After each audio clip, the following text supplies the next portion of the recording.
Welcome to my CSR India news. Jal Sanjivani, water security in agricultural communities builds resilience. Jal Sanjivani, since 2015, India has endured repeated and severe drought practically every year, affecting over 42% of our land area. In India, 600 million people are currently experiencing high to extreme water stress. According to a Niti Aayog report, by 2030, the country's water demand will be twice the available supply, resulting in severe water scarcity for hundreds of millions of people. More than half of the country's agrarian population suffers from continued exploitation of groundwater and natural resources, mismanagement of existing water, and rainfall uncertainty. This has the potential to put farmers in insurmountable debt and has previously resulted in farmer suicides. Food scarcity, job losses, disease, and exploitation are all possible outcomes. The Jal Sanjivani initiative, run by United Way Mumbai, attempts to give long-term solutions for drought-stricken rural communities. UWM focused on increasing drought resilience of agrarian communities in two of India's worst affected districts, Damoh, Madhya Pradesh, and Solapur, Maharashtra, following a technical assessment of drought-affected populations and with funding from John Deere India. The goal was to conserve and improve surface and groundwater, raise agricultural efficiency, develop alternative livelihoods for women farmers and landless laborers, and promote sustainable agricultural methods. While water for farming was a problem in some villages, the inhabitants also lacked access to appropriate drinking water. As a result, the first intervention centered on strengthening infrastructure in order to conserve soil and increase water availability. Check dams, water gabions, loose boulder check dams, and other structures were built as part of this. Jal Sanjivani.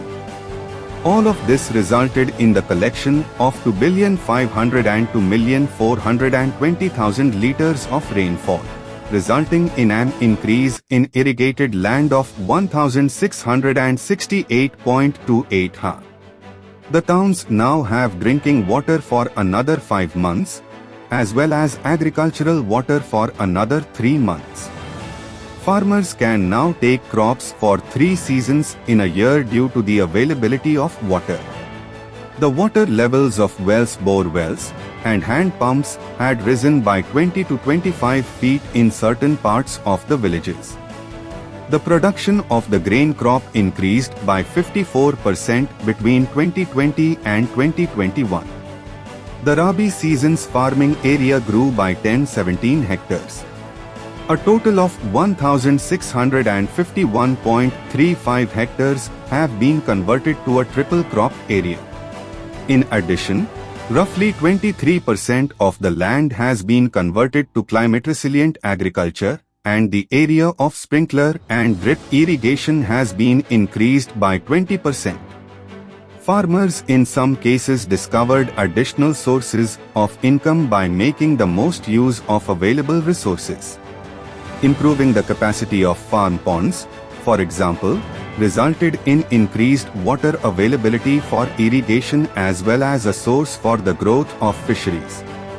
The revenue of 1,500 plus farmers has improved by around 40% as a result of numerous productivity-enhancing strategies.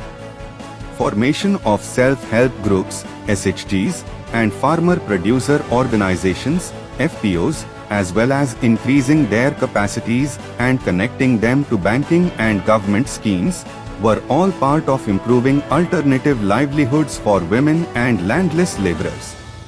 Assisting these groups in pursuing alternate sources of income in agri-related businesses such as dairy, goatery, poultry, vegetable gardens, and so on. SHGs have aided women's empowerment by allowing them to participate in decision-making and obtain financial power through FPOs. Landless laborers are now looking into other options, such as collective farming. While the farmers' entrepreneurial abilities have improved, there has also been a reduction in age-old caste and class barriers as well as gender bias. Capacity building. This entailed enhancing the abilities of local groups such as VDCs and WDCs, as well as other village residents. Watershed management, with an emphasis on maintaining the rainwater harvesting structures installed in the villages, improved agriculture, integrated farming systems, benefits of using organic matter, vermicomposting, animal health checkups, market linkages, and other topics are covered in training. Watch more CSR India news on My CSR India.